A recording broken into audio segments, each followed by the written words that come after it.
Hello and welcome to Meldon Law and Friends, a service of Meldon Law, a statewide law firm with its primary office in Gainesville and also with offices in South Florida covering the entire Tri-County area from Miami-Dade through Broward through Palm Beach County, and also with an office now in its 26th year in Marion County in Ocala. My name is Chriss Qualmann, and I'm happy to be joined by Jeffrey Meldon, president and founder of the firm. And Jeffrey, what is this now? Episode 15? It's 16. It's really amazing that we've gone as long as we have, and it's been a lot of fun and very informative. Yeah, and I think we're only getting started, Chris. I think you're right about that. And, we've certainly from the start, it's been your vision that we want this to be a community-oriented show, informational with great guests. Today is no exception, and we'll get to introducing our guest in a second. But let's talk about the Super Bowl real quick from last week. We've been talking about it for weeks and weeks, and you got to be happy about what happened. Yeah, our Florida team won. Our special guest today is Jeff Cardozo, who's a sports announcer, and I'd like to get you to chime in on what you thought about the Tampa Bay win over Kansas City. You and Tom Brady are the same age. You probably could have gone out there and thrown it around as good as he's doing. It's incredible to be able to do that. I mean, think about that. 7 times he's won. So that's more than any other franchise in the history of the NFL. So pretty special stuff. Really cool to see it happen in Tampa. And think about what's now happened in our state. Not only did they win, the Lightning won in hockey. They won the Stanley Cup. And then the Rays were in the World Series. So for the big three, so to speak, 3 out of the 4 are really, really good. All I know is we stumped our good friend, Alex Marvez. I know you're watching out there, Alex, from the NFL Network. And we had him on the show twice. And he predicted the Chiefs were going to win. And, hey, we stuck to our guns. He didn't say he didn't want Tampa to win. He just said from an analyst standpoint, he thought Kansas City would be favored. And in fact, it was amazing that Tampa Bay held Kansas City without a touchdown. I couldn't believe it. If you would have gone to Vegas and said, I'm betting on Tampa Bay holding Kansas City without a touchdown, I bet you could have gotten 20-1 odds. Well, I'd be on a yacht instead of talking to you guys right now. But what's nuts about that is it's 55 Super Bowls, and that's only happened 3 times where a team has been held without a touchdown. So my Dolphins, I remember 24-3 against Dallas the first time they played in 1971. I was heartbroken, but then they won back-to-back after that. They did. So let's formally introduce our guest. You may not know his face, many of you might, but you know his voice. Jeff Cardozo, you do so many different things. The voice of Gator Baseball, a former Gator pitcher yourself. You work with a local golf course, Ironwood Golf Course. You're the voice on the PA system at the O'Connell Center. What have I missed? I'm sure there's quite a few other things. There's a lot, but it's fun. I think to be able to have this opportunity to be in Gainesville and kind of get a little niche now and what this community is. It means so much to me, and I think that's why I respect what you guys are doing with the community so much, because I was a Gator fan growing up. South Florida guy that came up to Gainesville. Both my parents went to Florida, and I got the opportunity to play here and pitch here. And then, I ended up having a couple of shoulder surgeries, and now what am I going to do? And then just kind of found it, and now 25 years later, I've gotten involved with it all. So I want to hear the story. So, your shoulder goes out on you. You can't pitch anymore. Yeah. You're graduating from college, right? And you were a very, very good student, by the way. Oh, thank you. And I would have won a few of the Meldon All Scholar Athletes of the Week probably back then. Should have. Well, we can do it after the fact. No, Jeff was an All-American or a scholar athlete for the SEC. But so you're graduating. You're not going to be a major league pitcher, right? Mm-hmm. And so how do you make the transition? Yeah, it was hard because I've always been a sports guy my entire life. I was sports editor in my high school paper. Everything that I did was getting out and playing sports and doing it all, whether it's football, baseball, basketball, golf. So I knew I wanted to be involved somehow. And I was fortunate enough to do journalism here at Florida and got the opportunity to do a couple things. And it was fun. The classes that I was in were great. Jeff Chandler was the kicker at the time, and he and I were partners going through stuff. Aaron Andrews was a classmate of mine, so Aaron and I worked together really, really closely and through a lot of different things. I know she's excited today. She's a big Tampa girl, so a big fan through all that. So just kind of made my way in, trying to figure out what to do and work my way into doing some things. And I was just hanging around the baseball field one day, and one of the announcers didn't get the opportunity to be there, so they slid me in that day, and I guess they liked what I did, and I've been doing it for 20 years. So that's how you started. Yeah. Somebody didn't show up. I was I Wally pipped him from so that was the good way to do it. But so then having that opportunity and getting to really be involved with all the other sports and getting to be, and I think the neatest part is, you look at a perspective from a player, and you always think as an 18, 19, 20-year-old, this coach doesn't know what he's doing. He doesn't know what he's talking about. He's just yelling and screaming. You're not paying attention. But then now you see it from the other side. You see how hard it is for Dan Mullen or for Mike White or Sully or any of these coaches just to sit there and have to try to manage, whether it's 15, 30, 85 guys, gals, whatever it might be. And you see how hard they work. You see how much they care about each individual kid, and getting to just kind of pick their brain on different things has been really fascinating. So I want to talk a little bit about the 2021 Gator baseball team. Okay. We've got opening day coming up in 1 week against Miami. I mean, the Gators are ranked number 1. Miami's top 10. It's Miami and Florida. It's got to be the biggest college baseball game in the country, right? Is. Yep, no question. Tell us a little bit about the Gator baseball team this year. Well, and for me, I try to be pretty partial as I'm doing a game, but when it's Miami, like there's an anger to it. Like it's that program that you're just like, man, we got to beat these guys, because we've always had those matchups. And I remember facing Miami as a freshman, and there was this guy, Pat Burrell. He ended up being the number 1 pick in the draft, played for the Phillies for a number of years. And as a freshman, I strike him out the first time I ever face him, and then 3 innings later, he hits a ball that's probably still orbiting Earth to win the game. Hits a home run. So then that hatred really came. I was like, man, these Hurricanes got me. And yet so then we've had so much fun over the years. Been great meetings in Omaha, so many different things here and there. So yeah, it's going to be great. And for what Kevin O'Sullivan's done to this program, there's 6 different polls in baseball. So there's a lot of polls, and the Gators are unanimous, number 1 in every single one of them. So that never happens. So tell us a little bit about the different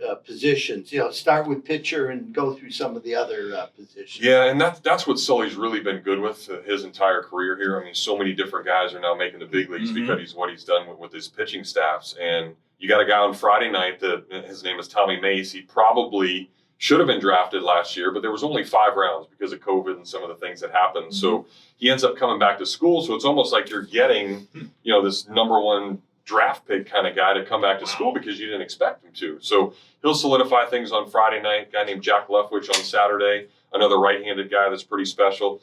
And then on Sunday, we saw stints of him last year, and actually against Miami down in Coral Gables a year ago. This guy named Hunter Barco, who was one of the top arms coming out of high school. Lefty, comes from a weird angle. He might be the number 1 pick in the draft in a couple of years. That's how special this staff is. So, how about Miami? Do they have a? They do. They're better. Their catcher is really good. Should be a first-round pick. They've got a couple position guys that really swing it well. Their pitching was really good a year ago. They're not as good this year, but they've got a team, and Sully's had his number. Florida's really dominated Miami. Went down there last year and swept them at their home ballpark where they felt that they were going to win. So there's no doubt. They'll be ready for revenge. Yeah, no question about it. We've got to take a break in just a minute. Wow, is this going fast? Yeah, we have to get to the infield and outfield. That's right. We haven't even talked about the wonderful stadium, about how incredible that is. And we're going to be talking about a promotion that we are doing. We are giving away tickets. Meldon Law has tickets for that opening weekend, that trifecta, the 3 games against Miami. The 2nd and 3rd game, we'll be talking about it after the break. You are watching, again, Meldon Law and Friends, a service of Meldon Law. Take a look at our website at www.meldonlaw.com, or give us a call anytime, toll free at 1-800-373-8000. Great show today with Jeff Cardozo. We'll be right back. I was driving behind a lady, and very suddenly she moved out of the way. There was a log laying in the road, and when I hit my brakes, I went on top of the log. I had 280 discs. I just haven't been the same since. Jeffrey Meldon fought for me all the way. Him and his team really went there for me. Throughout the whole lawsuit, he made sure that my bills was paid. It was never no whenever I called him and asked him for something.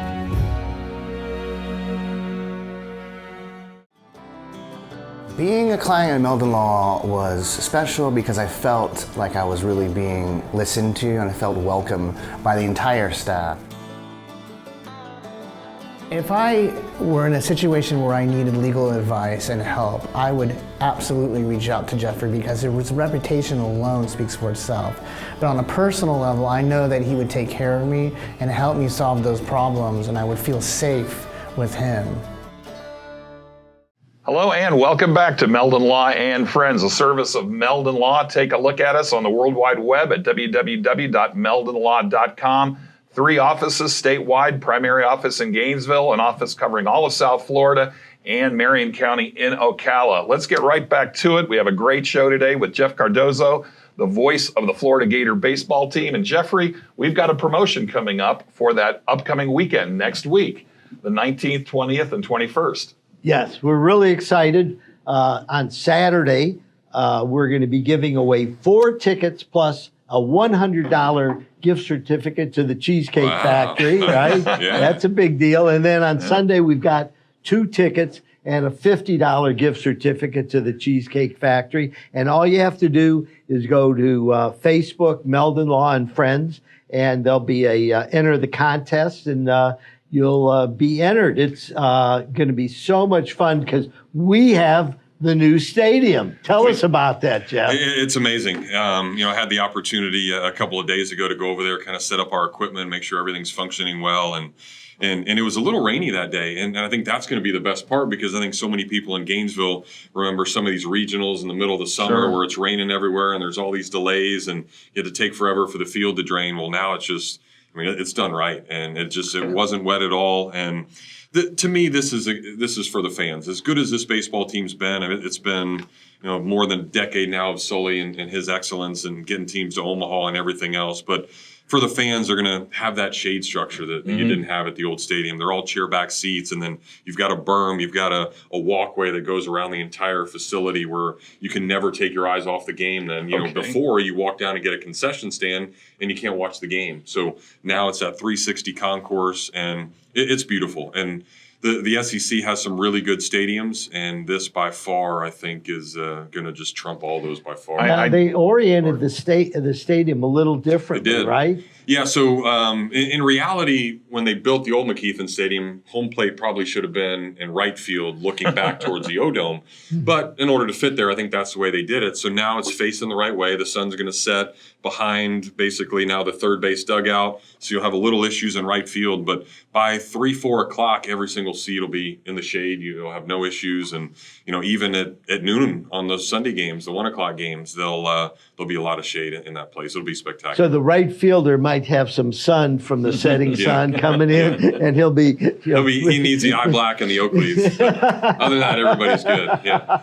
Well, it's exciting because not only is it a great grandstand, but they actually have grass seating. They have, it's just amazing. Well, and that's what's neat. And I think with the COVID this year, they'll probably space those out a little bit more. I think the point is to try to draw some squares in there and space some people out. But it's still it's going to be a great view everywhere you go into that stadium. And then, of course, the team is so stinking good. It's going to be amazing to sit there and watch. Because think about that. We were watching a guy in Brady Singer who was the National Player of the Year just a couple years ago. And then you turn on the TV this past summer and he's pitching in the big league. So and that's what's really great about all the things that I get to do, because it's not just baseball and football and basketball. You go to a swim meet and you're watching Olympians. You go to a track meet and you're watching maybe the fastest guy in the world in Grant Holloway. So there's just so many stellar athletes that come to the University of Florida and make up all these sports. It's special. So you actually get to cover it on the radio every day from 4 to 6, right? Yeah, it's great. We got the tailgate. It's Pat Dooley and I. So, of course, his knowledge and being with the Gainesville Sun for as long as he has, almost 35 years, he did that. He's he does all that. We have fun with each other. We just, we pick and prod back and forth and goof off. But that's what I want it to be. Like, I want it to be a true tailgate. I think it's so special that you guys sponsor. Meldon Law does the second hour of the show. So everybody's driving home and they get to listen and tune in and see us going at it back and forth. It's a lot of fun. So where can people listen to this? It's on RUF, right? So ESPN 98.1 FM and 850 AM WRUF. There's also the WRUF app on your phone, so you can listen to it really anywhere in the entire world. Just pull that up. There's a listen live button, and boom, you're tuning in right away.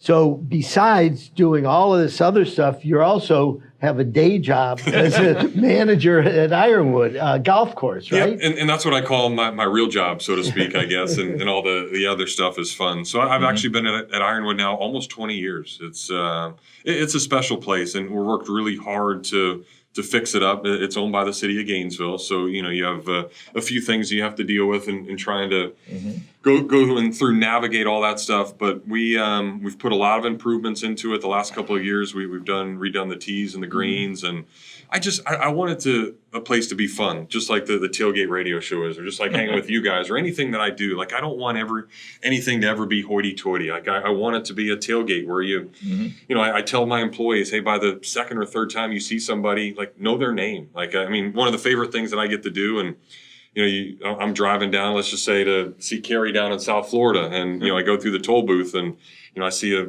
girl's name on her thing, and it says Sarah, and then you say, hey, Sarah, how are you? And like, you see her light up with a smile on her face. So just want to make everything personal, have a lot of fun with stuff, and really go about it. So that's why I try to manage the golf course that way and just make it fun for everybody. I live in the northeast part of town near the Duck Pond area, and it's just a chip shot to the golf course. Yeah, right? You pull out a wedge and hit it there. You can probably hit it so far. But I love Ironwood. I've been going there for years, and you can go there, and it's a really nice restaurant, bar area.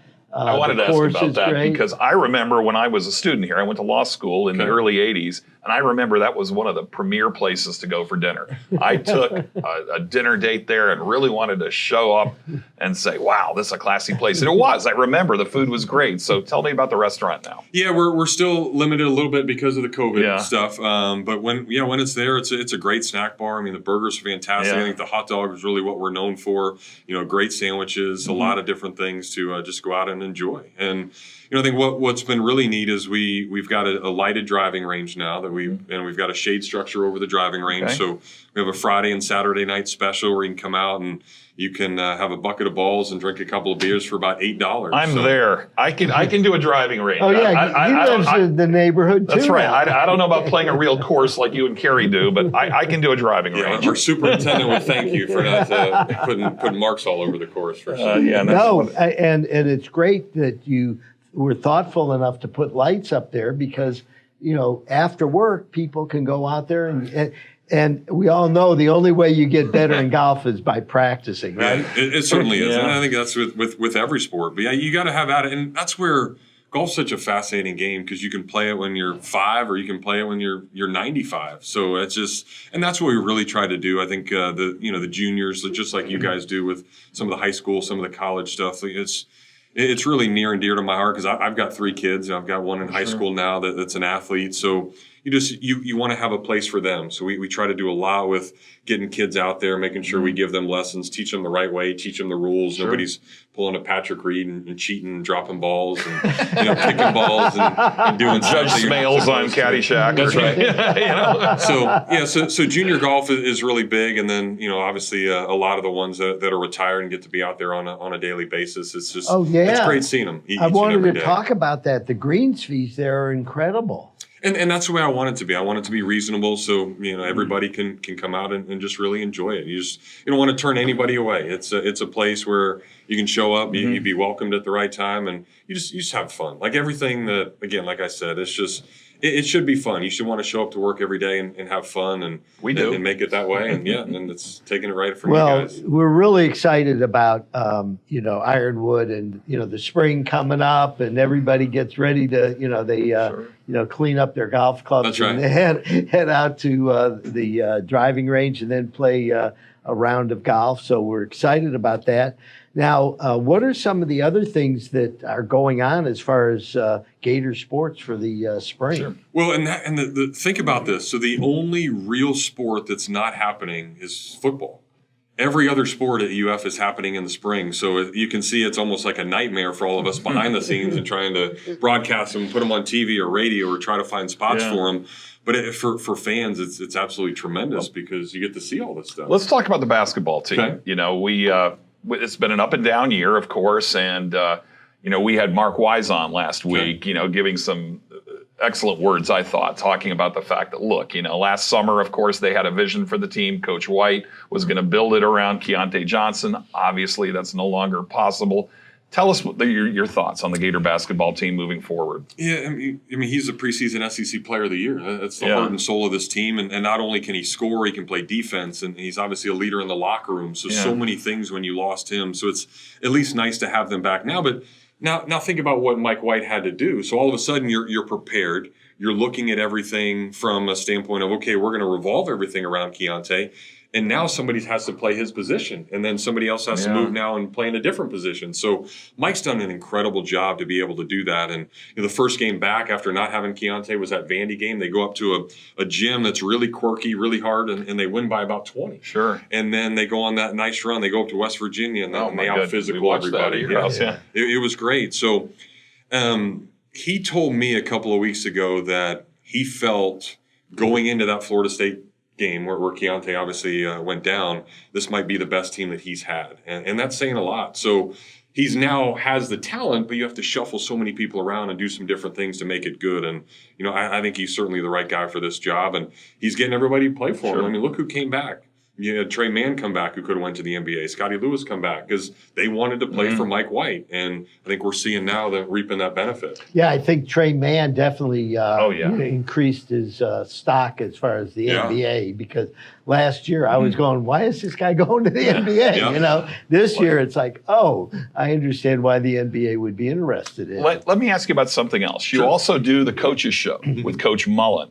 Yep. So baseball, basketball, football, you do it all. Talk about the show you do with Coach Mullen. Yeah, it's great. Just to be there and be able to not only pick his brain, but I do the 3-hour pregame show for the network as well and all the postgame interviews. So you get to be around the guys. And it was going back to before. You see what works, what doesn't work. And I've gotten to be around so many of these great coaches here at Florida and just understand what it takes to be successful. And I think the neat part about all that is, you have Cam Newbauer, the women's basketball coach, best friends with the golf coach and J.C. Deacon, who's really friends with Mouse Holloway. And all these guys, they have this atmosphere where they can go in and be like us and just sit here and talk for several hours and say, okay, what worked, what didn't work. And I think that's what I like doing the most about Coach Mullen's show. And we're really excited. Steve Spurrier's restaurant's going to open up soon. Oh, it is. Let's talk about that. Move it over there. Okay. Yeah. I'm going to throw on a visor and throw some beers back and have some fun. Are you going to be doing some shows from there?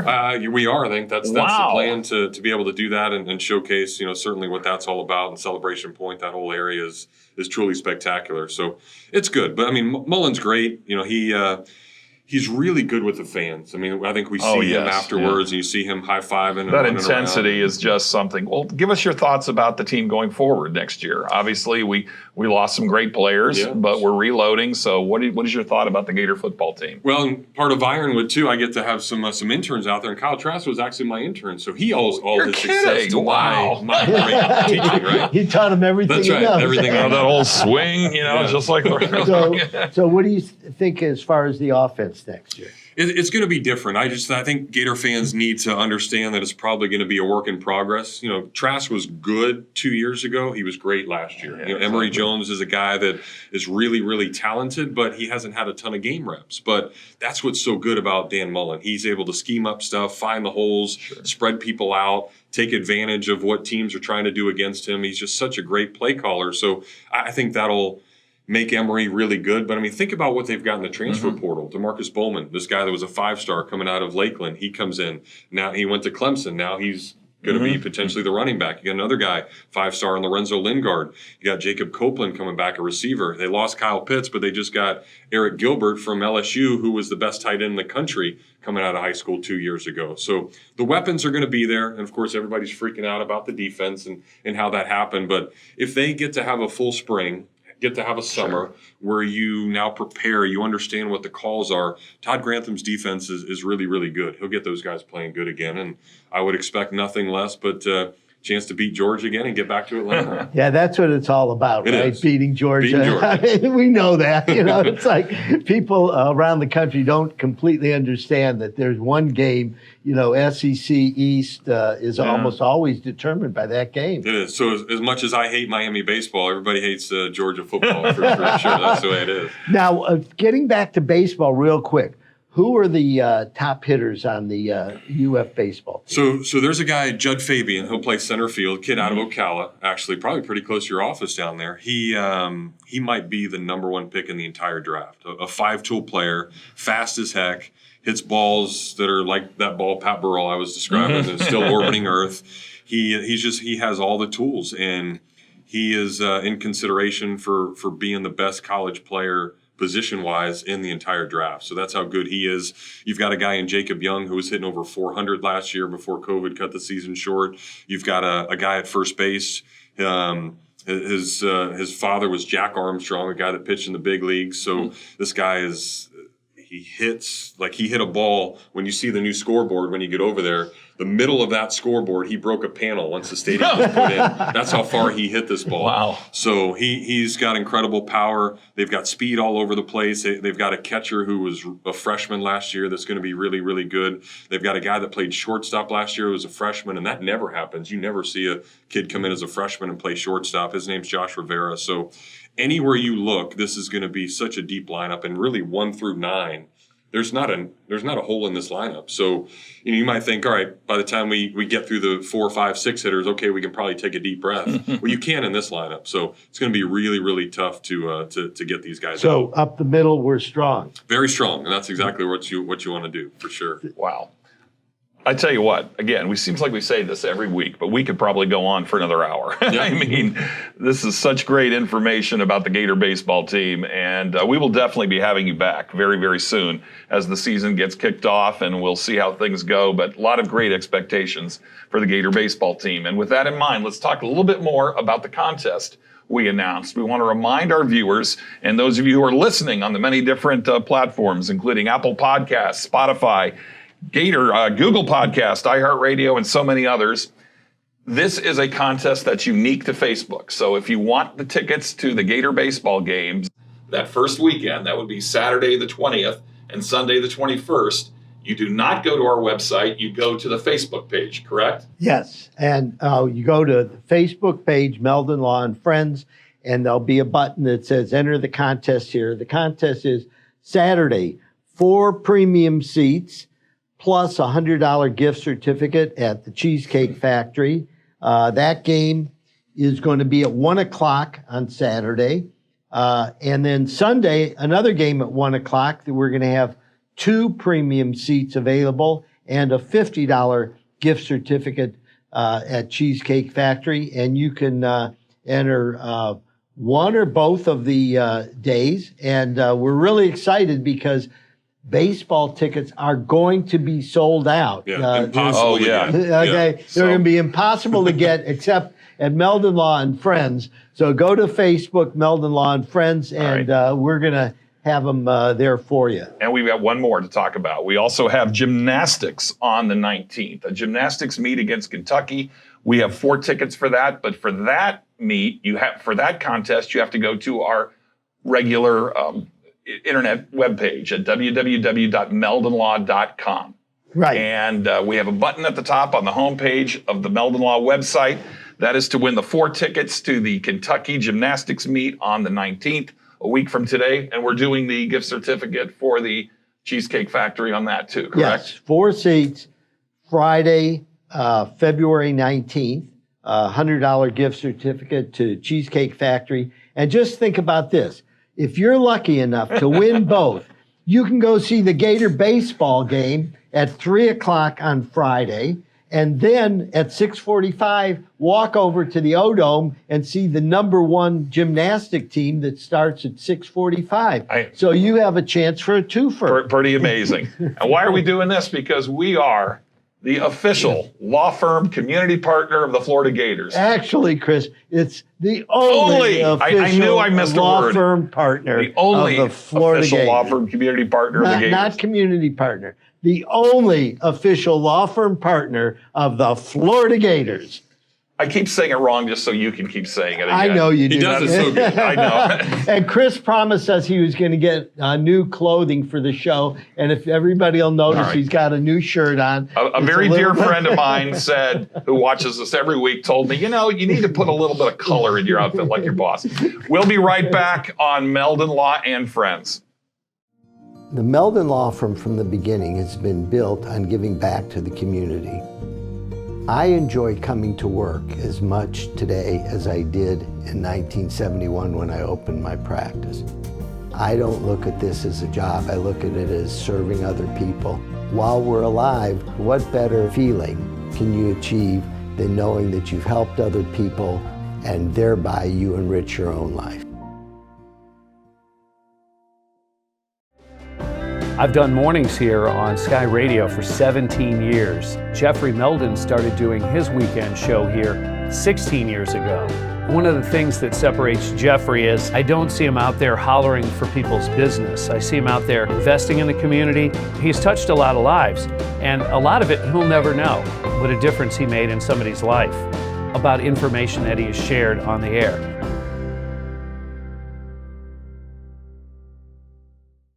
Hello and welcome back to Meldon Law and Friends, a weekly podcast brought to you by Meldon Law, a statewide law firm with its primary office in Gainesville and also with offices in South Florida and Ocala. Jeffrey, as we've talked about, the concept of this show is we bring in people from all walks of life, so to speak, community heroes. We've had coaches, we've had broadcasters, we've had leaders from the business community, we've had people involved in county and local government, but I think we've got a very special community hero today. Yes, we're very excited to welcome Jason Sweat, who's involved with the United Foster Ministries. Welcome to the show, Thank you, Jason. gentlemen. Thank you. We really appreciate you joining us. Could you tell us a little bit about the concept of it's Unity Foster Ministries, right? Yes, sir. So Unity Foster Ministries is something that my wife and I founded 2 years ago.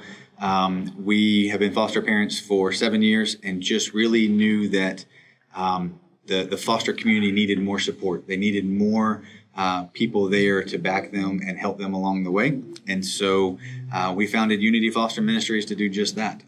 We work with the youth in foster care throughout the community, as well as the homes that are open to them as foster homes and their biological parents, to try to really support all sides of it to bring back the reunification aspect and get these kids back together with their parents. Now, how do kids become foster children? So that can happen in a lot of different ways. Usually what we first tend to think about is things like child abuse or sexual abuse, and those things certainly do exist. Mm-hmm. But that's really not the only way. Sometimes it's just a parent's inability to care for a child at that given time. Maybe they are going through some things themselves and struggling, and they just can't care for the children at that time, and they need some help. Maybe it's domestic violence or something along those lines that causes the children and DCF to get involved. And then, after working with the family and trying to resolve it without removing the child, if it doesn't work, then DCF will step in and remove the child, and that's how they get placed into the foster care. So I understand you and your wife, Amanda, one day decided, okay, we're going to do this, right? Well, it sort of. So she was a pediatric nurse by trade, and she would see the children in the hospital day in and day out who they just didn't have homes for. And that's one of our biggest issues is we do not have enough foster homes for the children who are in care. And so she came to me and said, hey, I think we can do this. And I said, you're crazy. And for 3 years, we had this discussion regularly. And then finally, after a period of time of just my heart being softened and opened up to other possibilities, I said, okay, well, what do we do next? And she said, we got to take a class. It's like, 9 weeks. I've already signed us up. We start on Tuesday. And I said, little did you know. Okay, I guess we're doing this. And, that was 7 years ago. We've had 20 children in our home since then. And it has been a true blessing every step of the way. So. Now, you have your own biological kids too, right? We do. We have a boy and a girl. They'll be 12 and 10 this year. So how do they adjust to the whole situation? Oh, I love this question. because they have done really well with this. And this has been an opportunity for us to teach them life lessons that we probably would have never had the opportunity to teach them without being in this position. We get to teach them a lot about love and grace and just accepting people for who they are and where they are in life and loving on them anyways. Which again is something we may not have been able to teach them had we not been in this position. So they've done really, really great with it, and they're a super big help, especially when it comes to some of the younger ones. They love babies and love to help, care for them and hold them, and so they do really well with it. So give us an idea of what it's like when a child, is put into foster care, and you make the decision that you're going to help out. How does a child enter the home, and what are some of the things that goes on? So it's a lot of chaos the first couple of days. This new child is entering your home. They are coming from their life that they're now leaving everything of, and they're coming into your home, into your life that they know nothing about. So there's always kind of this honeymoon period for a couple of days where you're trying to get to know each other. And then the real life kicks in, and that's when the chaos starts. But it's unlike it's really hard to explain because it's unlike anything you've ever experienced. It's not like bringing a newborn baby home that you just birthed at the hospital and you were expecting and planning for, and you had everything ready to go in the nursery, and all the family is there to see the new baby and cook meals and all this stuff. It doesn't look like that at 2 a.m. in the morning when the phone rings and they say, "Hey, we've got this 4-year-old little boy who we just had to remove from his parents. Are you guys able to take him in?" And you have 5 minutes to ask some questions and figure out if you're going to say yes or no. And you say yes, and an hour later they show up with this little boy, and likely most of the time no belongings, in his pajamas, and you've got to figure out how to make him feel like this is not going to be the worst day of his life. You've got to make him feel like this is that he's still loved, that he's still appreciated, and that this is just a temporary thing. And it's different. It's really hard to explain what that feels like until you do it. But I will say that the very first time we said yes, I was scared to death until they arrived, and they arrived at 2 a.m. in the morning, and it was 2 little boys. And the second they got there, it was like that was where they were supposed to be. Wow. And we just started talking, and we sat up for like 2 more hours chatting with them, and and it went pretty well. So now you've got a day job too, right? I do. I run a division of a mortgage company here with Leader One Financial. We have branches all over the state of Florida and actually around the country. And so by day I do mortgages and work with the real estate industry, and love it. I could not have picked a better industry for me to be in. And then by night, so to speak, I do this. My wife and I run Unity Foster Ministries and work with biological parents and mentoring them and foster families and trying to help them get the supports that they need. And so, I just wanted to ask about the goals. So when the child comes into your home, you don't know how long that child's going to be there, right? Correct. So what are the goals that you have as the foster parent? So correct. We don't have any idea how long it could be a day, it could be a weekend, it could be a week, it could be a year. Our longest case was almost 29 months, so almost 2.5 years. And the goal is always to reunify those children with their parents. And our goal as foster parents is to support that goal to the very end, as much as we possibly can, whether that means befriending the biological parents and creating a relationship there, whether that means transporting the child to visitation or to other activities so that the parents can be involved, going to court. We're here to support that goal. And so, it looks different in every case. Generally speaking, you can expect if it's a long-term case that they'll be in your home for about a year. Sometimes it's longer, sometimes it's less. Right now, with the pandemic and everything else going on, most cases are stretching out to 1.5 years or more, partly because services haven't been available. You can't do in-person services if you can't be in person. And you have a lot of interaction, obviously, with the Department of Children and Families, DCF, as you were referring to them earlier. So when you bring in a foster, you're talking with them constantly. They're coming over to check in on the welfare, and maybe talk a little bit about how that process works. Yeah, so when the child first comes into your home, you have 48 hours they have to go see a pediatrician, they have to have a checkup. DCF comes into the home and just verifies that everything's okay. Partnership for Strong Families here in the Gainesville and North Florida area. That's who the children are in the care of, so to speak. And so they come into the home and make sure everything is okay. And every area has their own community-based care organization. So here it's Partnership, and other places they have other organizations. And they're all involved. And in that first, I say it's chaotic. In that first 2 or 3 days, you've got doctor's visits, you've got school changes or re-enrollments in school, you've got DCF popping in, you've got caseworkers popping in, you've got court.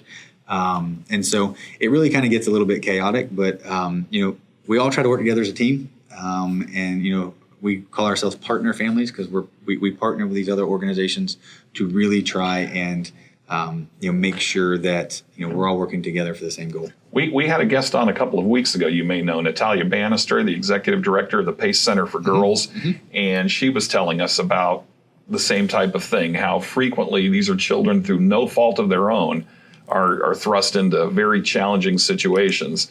So I'm sure groups like that probably assist you a great deal. They do, and we try to work with as many organizations like ours that have the best interests of the children and the families at heart, and they really work towards the same goals as we do. And so we work with a number of organizations around the community for those same reasons. So I wanted to just ask you, as far as communication with the families, the parents, isn't that one of the more critical elements while you're fostering the child? It is. It's huge. It's one of the things that we really try to stress to new foster homes is you have to open those lines of communication because you have to build those relationships with the biological parents. That's where the success comes from. Statistics tell us that if we can reunify a child within the first 12 months, there's a 76% success rate. Wow. From months 13 on, it drops to 34%. So there's a huge drop off in success after that 12 months. So building that relationship with those parents early on, opening up to them is huge and crucial in getting these families reunited and put back together so that they can be stronger. We have to take a break, but this is a fascinating, incredibly important topic. One thing I'd like to talk about after the break is how do people become foster parents? I know you mentioned before we started that there's a foster crisis right now and the more people are needed. So we will come back and talk with Jason about that. We want to remind you are watching Meldon Law and Friends, a weekly podcast of Meldon Law. We talked earlier with Jeff Cardozo about the fact that we've got some promotions coming up, or going on right now, I should say. We've got baseball tickets available for that first Gator baseball weekend, the weekend of the 19th through the 21st. Go to the Meldon Law Facebook page. Just look us up, Meldon Law on Facebook. You'll see the links to apply for that particular promotion. Go to our website, meldonlaw.com, if you want to apply for tickets for the Gator gymnastics meet, the 19th against Kentucky. We'll be right back with Meldon Law and Friends. Americans living in New lockdown has begun. Been ordered to stay at home. The pandemic expected to impact the already overwhelmed foster care system. For years, in-person visitation has been critical in helping parents spend time developing and maintaining a bond with their children in foster care. Since the emergence of COVID-19 and the initial shelter-in-place orders, many visitation centers across Florida have been shut down, some indefinitely. That means more than 80% of the children in Florida's foster care system have not been able to visit with their parents face-to-face in 9 months. Imagine not being able to see your child face-to-face, to touch them or hug them, to only be able to say hey through the computer screen. Imagine the heartache that would bring to you and your children. With your support of just $27 a month, Unity Foster Ministries can eliminate the barrier of transportation for parents trying to spend time with their children with a fully funded, state-of-the-art RV-style mobile visitation center. A first in the state of Florida. At $127 a month, we can open a full-service brick-and-mortar visitation center that can bring parents and children back together in a safe, clean, and exciting new way. Please consider being a part of the change and long-term solution to the foster care crisis right here in our community by heading over to our website and pledging to support the Unity 127 campaign. And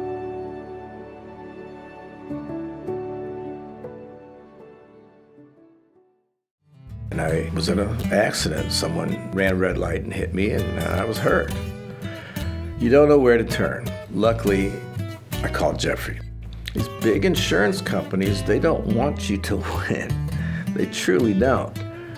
But Jeffrey and his firm and the people that work here, they just really fight for you.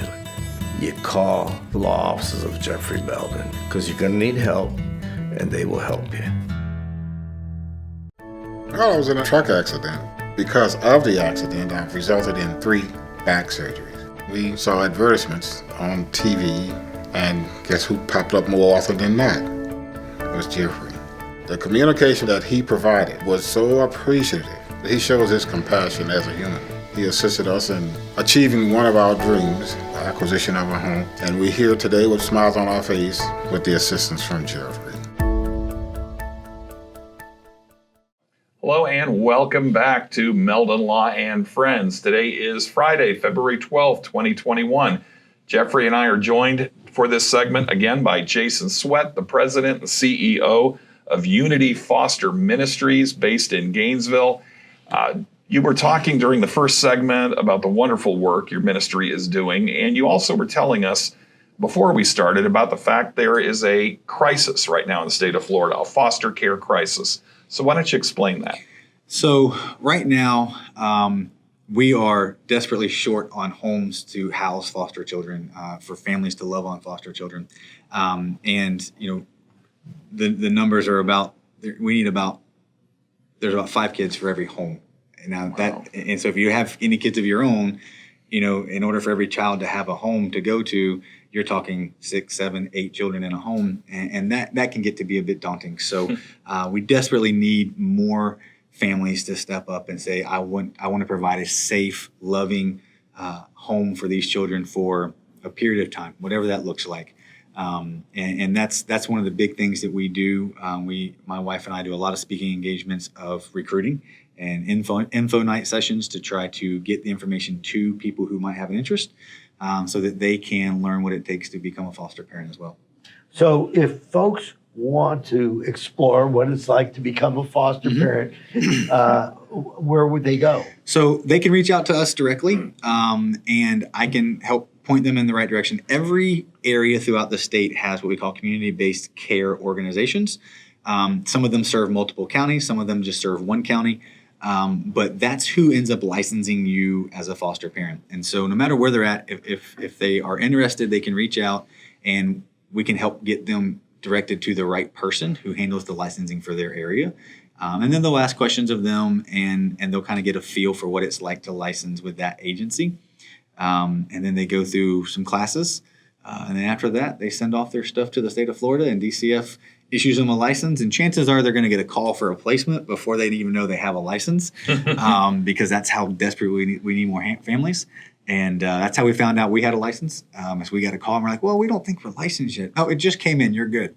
But yeah, we're more than happy to help point people in the direction. So go to unityfosterministries.org. Correct. Okay, we'll put up a graphic so people can see that. But if they go there, they'll reach out to you. Mm-hmm. You'll find out where they're living. Wherever they're living, there is some organization that you can connect them with, and then they can explore what it would take to become a foster parent. Correct. There's a contact us section on our webpage, and it has our phone number and email address and that kind of thing. And they Jason, can reach out. Let me ask you this. So there's people out there watching, I'm willing to bet, or listening, who are thinking about this. What would you say to somebody who said, Jason, tell me, let's not talk about the nuts and bolts of the licensing, but emotionally, what do I need to do to become prepared mentally and emotionally to become a foster parent? I say this all the time in info night sessions, because I get asked that question regularly. And my answer is always the same. Don't let fear stop you from changing the life of a child. When we started doing this, we said, if we can change one child's life, this is all worth it for us. 7 years later, 20 kids, probably, I want to say 9 different families.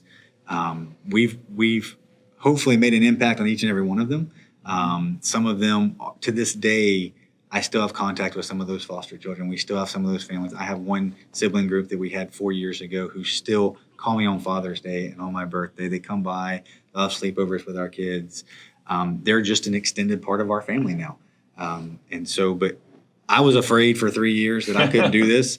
And so that's my answer is always, don't let fear stop you from changing life. You told me before we went on the air about a situation with some siblings that were almost split up, and you and your wife looked at each other and said, we can't let that happen. Yeah, so we advocate heavily for keeping siblings together. At the point at which these kids are coming into foster care, they've pretty much lost everything. Their parents, their home, the rest of their family, their school, their friends, they're being removed from everything. And the last thing you want to do is say, okay, well, you can't be with your brother or sister either.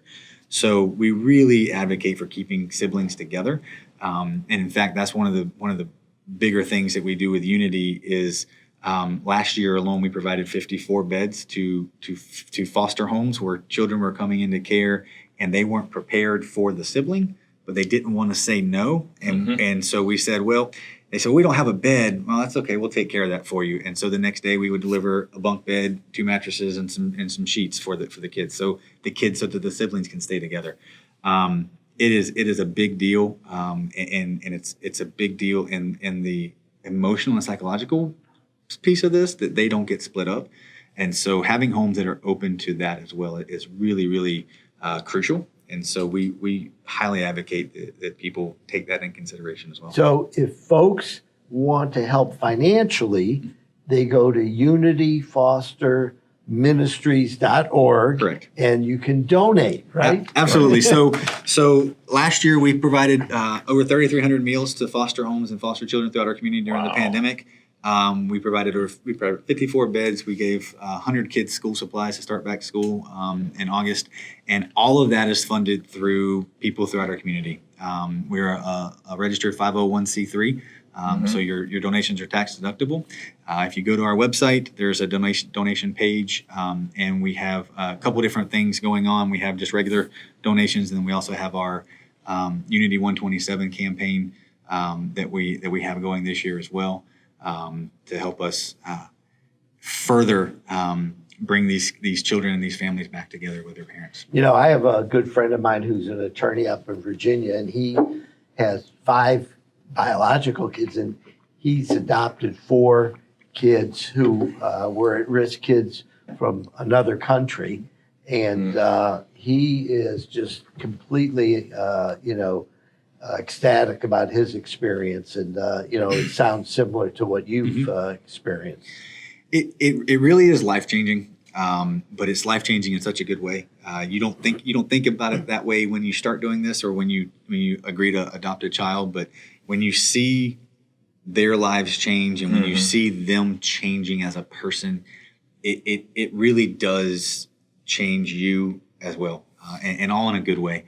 And that's the one thing we tell people all the time is that these children, the 20 children who have been in our home over the last 7 years, they've probably changed us and blessed us more than we could have ever blessed them by being a foster parent. So one thing I wanted to ask you about, and we talked a little bit about this too, because in the past I've worked with juveniles in juvenile law.